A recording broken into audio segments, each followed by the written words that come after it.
Hey gang, welcome to Johnny's Steel Guitar Licks, where you don't learn how to play pedal steel, you learn how to be a pedal steel player. That's right, if this is your first time watching Johnny's Steel Guitar Licks, a special welcome to you. I am Johnny. I play steel guitar for Whitey Morgan in the 78s. I also just truly enjoy being a guide for new steel guitar players on their journey with this wonderful instrument. In order to do that, we talk about all things pedal steel on this channel. So not just how to play licks, we also talk about good practice habits, music theory, tuning, and also how to work on guitars. So if that sounds like something you're into, please hit the like and subscribe button, and then check out my site, patreon.com/pedalsteel. So as part of today's journey, we are talking about the top 5 live albums new steel guitar players should be listening to. So you might be wondering, why live albums? Why is it different from studio albums? Well, live albums give you a more accurate picture of what it means to be a steel player playing with a band. Now, when you're in the studio, you have unlimited takes to get the part you want right. And then say you get it kind of right, and then you can just do a little punch in where you add a note here and you add a note there. And at the end of it, or you splice two things together, and at the end of it, you've got something that's not really an accurate portrayal of what a steel guitar player can play. And I've been guilty of this too, have done that and then scrapping it. It's like, no, that's just not realistic. Whereas with the live album, you've got one take. It's a more accurate representation of your skill. And also, like I said, being in the context of a band, being able to fill in those spots where, the singer isn't singing, playing the hooks, taking your solo and then backing out, trading back and forth with other instruments. That's what it really sounds like being a steel player. So that's why I always recommend listening to live albums when you're a new player. Of course, you can still learn the studio steel parts. That's always fun. It's just live albums give a more accurate portrayal of how you should be playing in your band. So before we dive into the list, we're going to talk about a few criteria I used in picking them. So the first thing is, it has to be an actual album from a full band, right? So no like a videotape recording of some band set that's up on YouTube, right? It has to be an actually released live album. So also no instrumental bands. It has to be like songs you might hear the studio version on the radio. It also has to have prominent steel guitar. So there has to be steel guitar on pretty much every track. There has to be a bunch of steel guitar solos. The pedal steel has to be one of the main instruments that you're hearing on it. So also just up in the mix. It's not, buried behind with pads and stuff. It's all, the album is like all about that steel player. Number 3, it has to be understandable for beginners. And I'm only taking this one lightly. This basically means no heavy jazz stuff where there's complex chords and chord progressions. It has to be, fairly pop. And I don't mean like pop country singing about trucks and tailgates and all that stuff. I just mean it has to be music that has some kind of appeal to a mass audience. So just no like experimental music. So something like the Redneck Jazz Explosion, while it's got excellent steel playing and all that, it's a little bit beyond the new steel player's capabilities, right? And ability to comprehend what he's actually doing at the guitar. Now, the pieces can be difficult, but if you take them at half speed or something, really dial it back and maybe eliminate a few notes, a new steel player can still kind of figure out the positions on the neck and get most of it right at a slower speed. And one last criteria, I almost forgot, the music should be inspiring to the new steel player, right? So it should be just out of their reach, maybe that inspires them to want to learn more and play better and focus on learning these pieces. So something that's, kind of boring isn't going to make it on the list, obviously. And something that's just way too difficult that will make you like sit down at your guitar, try to figure it out for a minute, and then just throw your hands up and quit isn't going to make the list either. So something that's progressive but also reachable. So the album could also get points for possibly being historically important, whether it's in the genre or some change in the music culture, or just a famous and popular live album. That would give it points too. All right, enough of that. Let's check them out. For exclusive content, lesson requests, tab library and more, visit patreon.com/pedalsteel. All right, coming in at number 5, recorded in January of 2010 and released in April of 2010, we have Jason Boland and the Stragglers, High in the Rockies, a live album. When I first started playing steel, I actually Googled good steel guitar live albums, and this one came up. And I'm so glad it did, because it's just a perfect picture of what it means to be a steel player playing with the band. Of course, Roger Ray on steel, and on this whole album, Roger's playing is so precise. The tone is excellent. He never overplays. He gives the song just what he needs. And I talk about this quite a bit, about we don't always get to play what we want. We need to play what the song needs. But doing so, you get to sound like a master. And that's what Roger does here. Of course, Roger plays an SD10, so he just has the E9 neck. There's also some tracks on here that are like perfect examples of doing the C6 on E9 thing. So I often use this album with some of my students to explain how to do that. Like I said, when it's time for him to rip it, he rips it. When it's time for him to lay back, he does that. Also, the steel guitar is right up there in the mix. I mean, you get to hear every note perfectly. That combined with Roger's style, you just get to hear everything crystal clear. So that's why this is number 5. Pretty much every piece is doable for a newer player, especially if you slow it down. There's a few faster tracks, like the Merle Haggard cover, Rainbow Stew. It's a little bit fast, but once you slow it down, really I think all of these are learnable for a new player. So I have done several lessons on the YouTube and Patreon from this album. And actually, when I was coming up with this list, I remembered that one time I was playing in Amarillo and the Stragglers were playing like down the street at another bar that same night.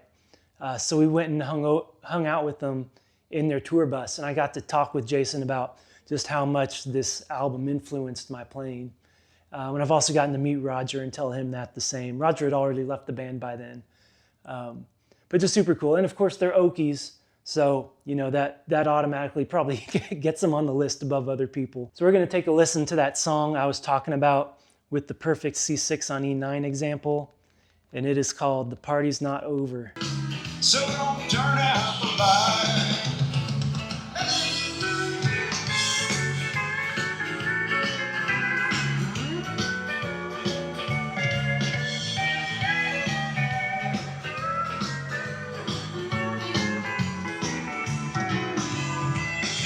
Yeah, just perfect. If you didn't know, you would think he's playing on a C6 neck. And this album just has excellent examples of playing in all the different kinds of country music beats. You know, there's waltzes and there's 4 on the floor, C6 Western swing type stuff. So that's why this is number 5 on the list. Coming in at number 4, recorded in March 1973, but not released until 1982. We have Graham Parsons and the Fallen Angels, live 1973. We have the late, great Neil Flanes on steel. This one was recorded in between Graham's solo albums, GP and Grievous Angel, so just shortly before he passed away. Of course, it's got Emmylou Harris with him. The music, this album, of course, gets points for its just historical importance. I actually got to meet and take a lesson from Neil once. It was great getting to learn from him, but it was also just fun, you know, getting to see, he had one of Jimmy Day's Blue Darlings, getting to hear him play. Of course, we talked about his time with the Fallen Angels. As far as the steel guitar itself, again, it's right up there in the mix. It's pretty much all steel guitar solos. And when I think of Neil, I think of these big sweeping chord inversions. He's always going up and down the neck, and that's why it's so important. I work with my students. We always go through them, right? Pedals up, A and F, pedals down, pedals up, work it back down through all the keys, right? We should have that pattern memorized. And Neil is the perfect example of how to utilize those progressions. He also had some of the best uses of that 6-string whole step lower. If there's an argument for why you should have it on your guitar, Neil shows it on this album. This is one of the albums when I first started playing, along with High in the Rockies, that really motivated me to start practicing more and trying to get better. All of the pieces are playable. I've done several lessons from this album. Something like Drugstore Truck Driving Man is perfect. It's slow, it's a waltz, and you get to check out. Neil was also great at playing unique stuff in that A and F lever position. The way he would go between the F and E flat levers, and it's just beautiful. And Drugstore Truck Driving Man has perfect examples of that. He was also great at single notes. We just did a lesson on California Cotton Fields, and that's an entirely single note solo. So he could rip it like that too. Again, all of this stuff is definitely understandable for the beginner, but also complex enough that it will make you better when you learn these songs. Another cool point about this album is that the ones that Graham already had studio recordings of, those were all either recorded by Al Perkins or Buddy Emmons. And we get to hear Neil doing his take on those Emmons and Perkins solos. So it's also really cool learning both of those. And I've got, of course, a ton of lessons on studio recordings of Graham, and it's cool getting to hear Neil's interpretation of those. Lastly, this album was recorded from a live radio broadcast. So the band had showed up at some, I think it was Boston or somewhere around there, radio station, and performed. And that's why the recording has the steel guitar so high up, because that's just how it was mixed going into the broadcast. So, of course, this one has its historical importance, and that's why I've picked this one for number 4. Let's give it a listen.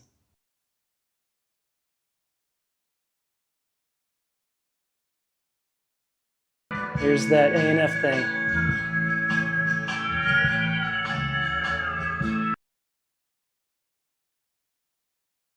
Here's the 6th string lower.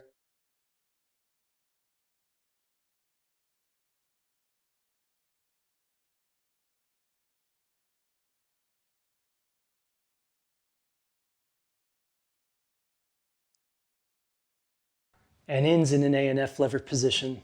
So check this one out if you haven't listened to it. Coming in at number 3, recorded in February 1978 and released in 1980, we have Johnny Paycheck's New York Town.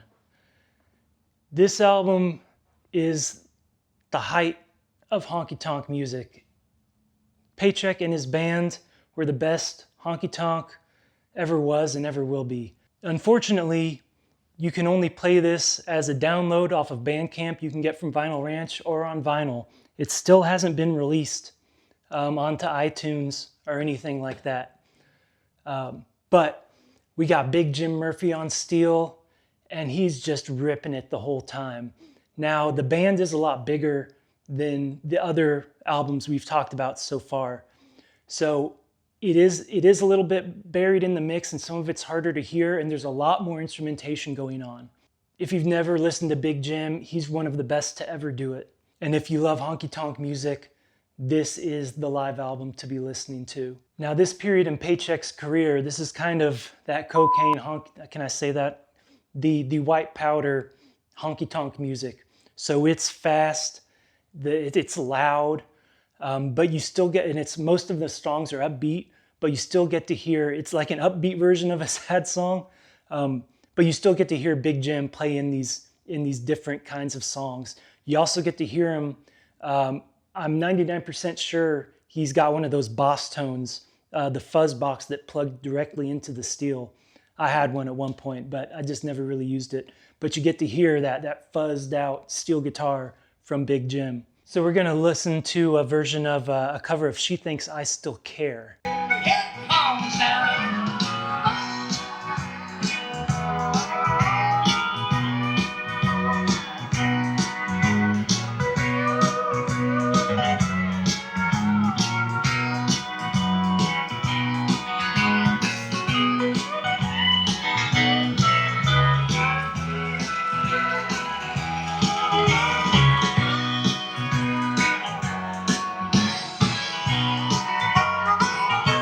So we're also going to take a listen to that Boss tone sound with Big Jim. on 11 months and 29 days. Stop, dance floor hot while I'm gone. But keep your hands on my leg. I ain't gonna be gone that long. Yeah,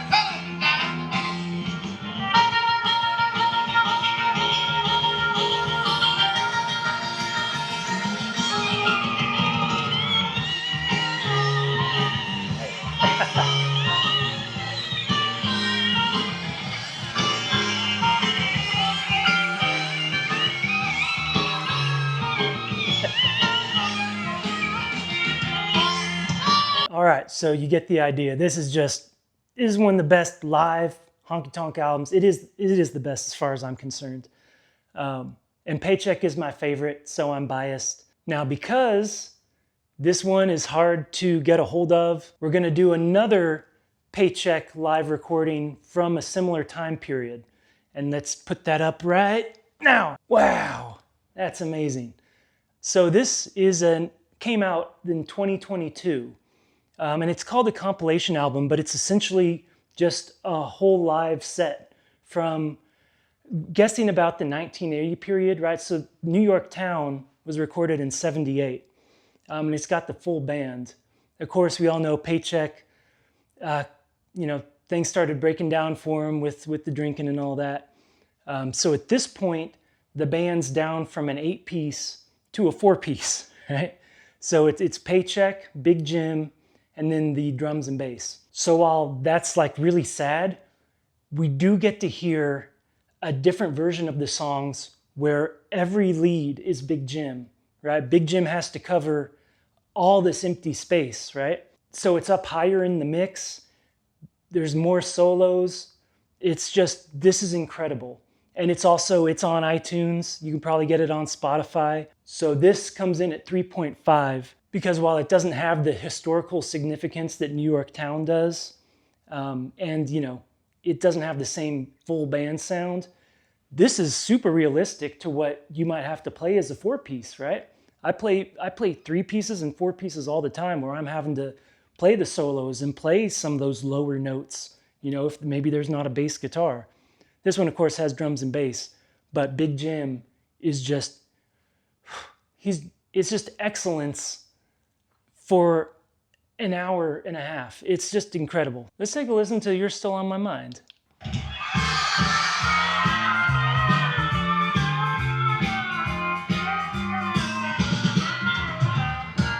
jukebox is playing a honky-tonk song. One more I keep saying, I gotta go home. So you can kind of hear how Big Jim's just doing all those fills, I know what I'll find. covering all that space. There's an empty bottle, broken heart, and you're still on my mind. I'm lonely for shaking. Listen to that. Like a dime.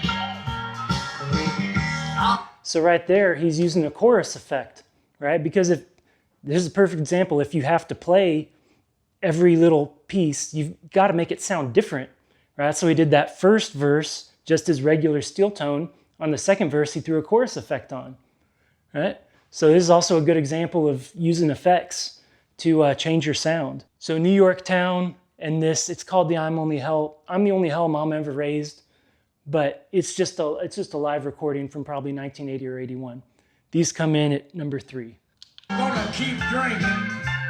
The bottle runs dry. Trying to get you. Turn to the wine. There's an empty bottle, broken heart, and you still Here we go. on my mind.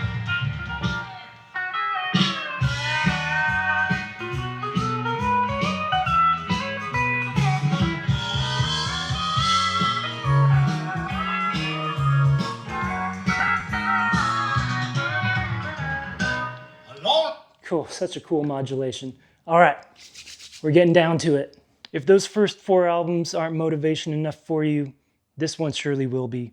Coming in at number 2, recorded July 1968, and released in February 1969.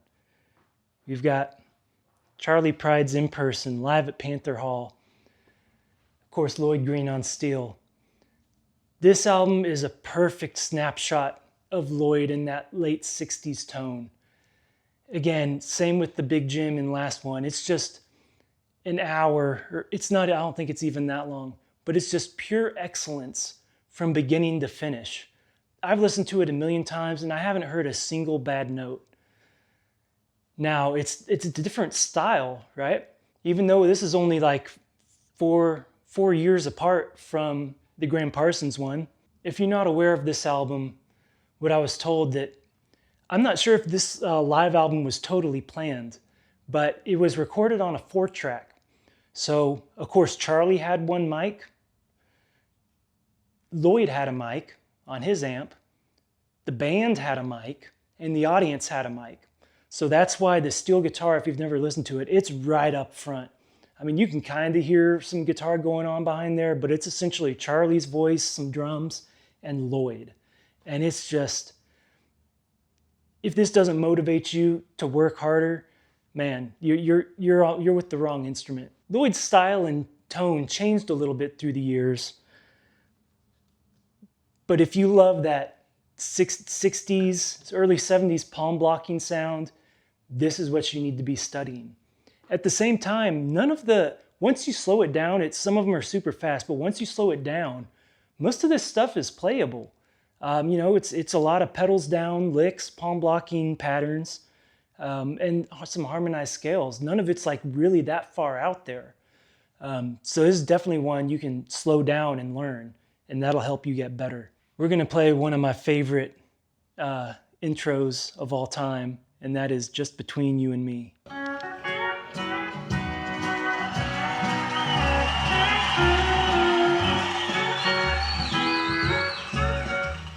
So I feel so blue some. Now we're going to hear when he reintroduces the next verse. And he's going to change it just a little bit to make it more interesting. You're too much to forget, oh Lord.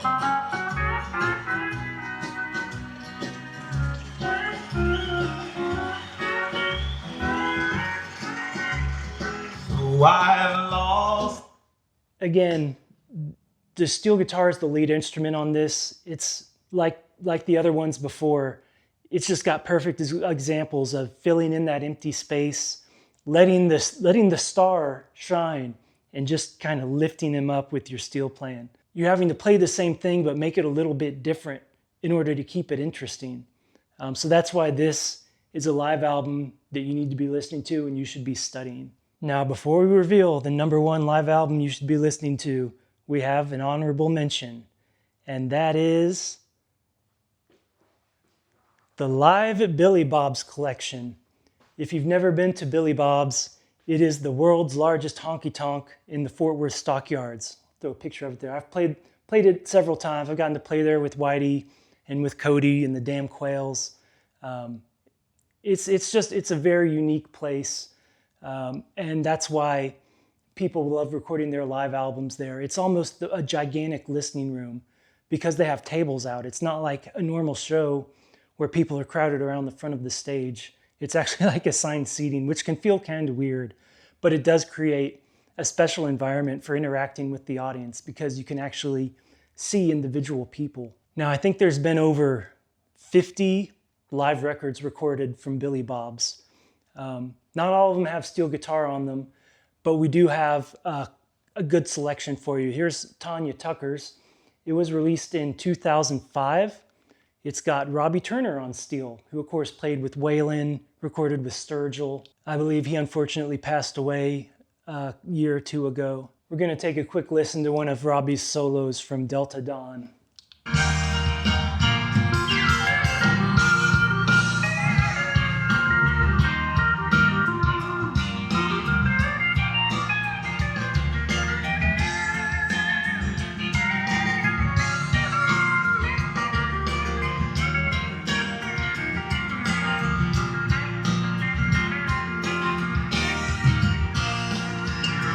Man, Man, Robbie had such a unique style. This is definitely one worth checking out. Of course, we got Lynn Anderson's. That was recorded in 2000, I believe, with Doyle Grisham on steel.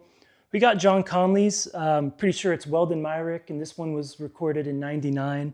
It's actually not a great one. The steel's buried and you don't get to hear much of it, but it is Weldon. Of course, we got Johnny Lee. That was recorded in 2002, I believe, with Boo Miller. That's a good one.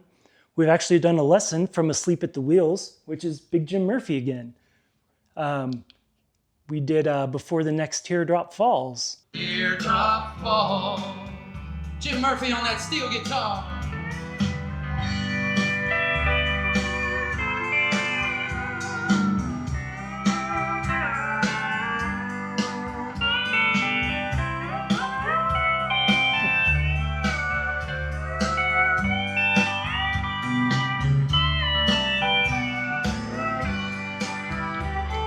There's that chord inversion run we talked about earlier.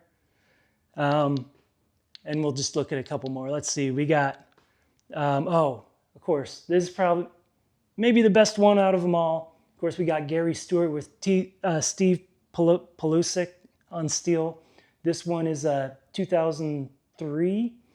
And of course, just a special album. This was, of course, his last release before he passed away.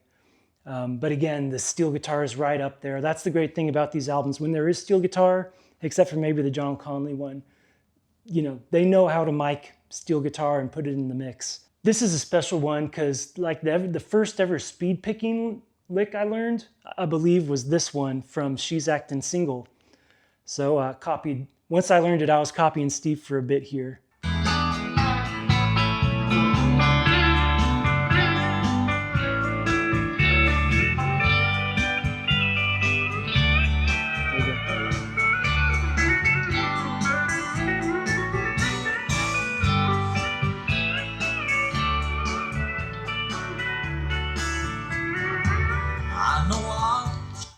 Now, if you're interested in learning how to play runs like that, this is the Speed Progression 103, the B pedal only. So check that lesson out on the Patreon. So live at Billy Bob's, you pretty much can't go wrong listening to one of these, and that's why they're the honorable mention, all of them together. For exclusive content, lesson requests, tab library, and more, visit patreon.com/pedalsteel.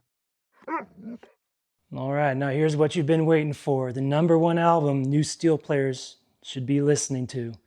And if you don't know what this one is by now, you probably don't know me very well, but here we are. Recorded in September 1974 and released in December 1976, we have Waylon Jennings, Waylon Live. Of course, the great Ralph Mooney on steel. Just like the Paycheck live album was kind of the pinnacle of his sound, I believe, in my opinion, this release is the pinnacle of not just Waylon's sound, but also Mooney's style. I've spent so many hours listening to this and studying it, and we've done so many lessons on it, but I still keep returning to it because there's more to learn from it. Of course, everybody knows, you know, the Mooney licks, but when you really dive into this album, there's so much more to it than just going between that pedals up and pentatonic position. So that's why you need to be listening to this one. There's really so many songs I could pick for us to listen to that it's hard to pick one. But if you're going to be playing honky-tonk music, you need to be studying this album. Unlike some of the other records where the pedal steel was the only lead instrument, this one is a more balanced one, right? Like with New York Town, there's keys and harmonica and all that. This one is a little bit more subdued than that, but it's still a full band sound, right? There's still harmonica, acoustic, electric guitar, and steel guitar. So it's a very accurate representation of what it sounds like playing with the band. So we have to go with Lonesome, Ornery, and Mean. Here we go. This is it.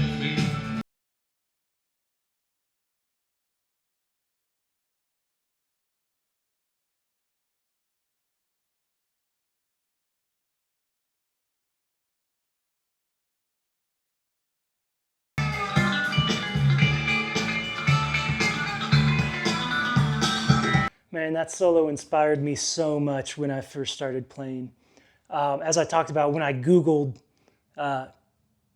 live steel guitar albums I should be listening to, it was High in the Rockies, this one, and I can't remember. So this was like, I didn't come from a country listening family, right? So all this stuff was new to me, from Paycheck to Waylon to Graham. So I got to listen to all this stuff with fresh ears as a like, 23-year-old, 24-year-old. So I know it's good because I didn't have any musical biases for it. And just like we got to hear Big Jim with the boss tone in the chorus pedal, we also get to hear Ralph with like a sitar bar.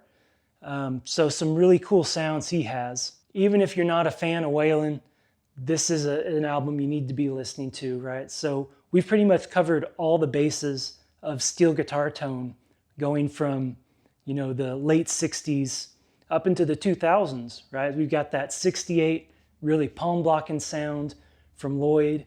We've got kind of the Mooney style, which is, he's still palm blocked, but it's not, he didn't do it quite the same way, that it doesn't have that same kind of punchiness. And then we get to hear Big Jim with a completely different style, still mostly palm blocking, but we get to hear a different style. He was doing more speed picking runs and stuff, which was somehow different to the stuff that Lloyd and Ralph were doing, that even though it was fast, it wasn't going through the fretboard the same way and moving through the strings quite the same way. And then you get to hear those advancements in style and tone when the pick blocking thing became really big in the 80s. So we get to hear that with like Roger Ray, with a very clean pick blocked style. So anyway, I hope you enjoyed this list. If you made it this far, give me a hashtag Steel Alive, but steel like STEL, Still Alive. All right. Thanks for watching, and let me know what you think. Do you agree, disagree? If you've got some other ones that you think fit better, let me know in the comments and we can argue it out, have some fun. And also check out each other's influences. Like I said, all of these records really influenced me. Even though I might not have their same style, I still want to be able to learn to play like them, right? Because sometimes I'm going to be in a situation where I'm expected to play in a way that isn't the way I usually play, right? If I can go into a studio and be able to play like Mooney, be able to play like Lloyd, be able to play like, Big Jim, Weldon, whoever, it only makes you more versatile and more useful. And that leads to more gigs. And it's also just fun being able to play like your heroes. So anyway, hashtag Steel Alive, and let me know your favorite live albums.